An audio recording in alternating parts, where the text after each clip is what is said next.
Romana Zêro ya nivîskarê Kurd Ezîz Xemcivîne. Ev pirtûk ji 177 ropalan pêk tê û li weşanxaneya Sersera hatiye çapkirin.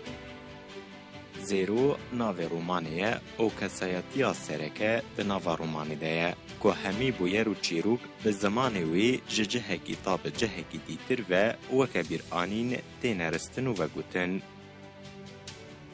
Ev roman bîranîna salane çi kevnûnû çi yên ku Zêro bihîstine û çi yên ku bi çavên serê xadîtine bi rengekî ji rengan di warê danûstandinê wî de bi demê re bi kesên hewîrdûrê re bi zimanekî helbestiyane nerm û tenik dadiweşin.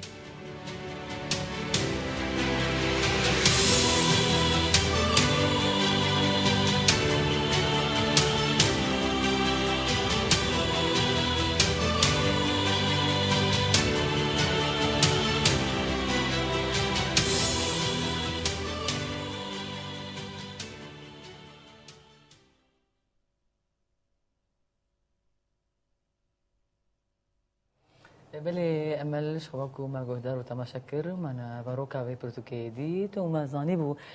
برتوكيا عزيز خمجوينا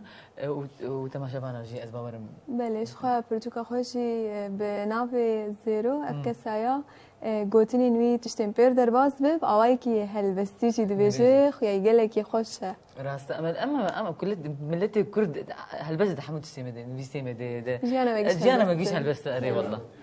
والله بله باش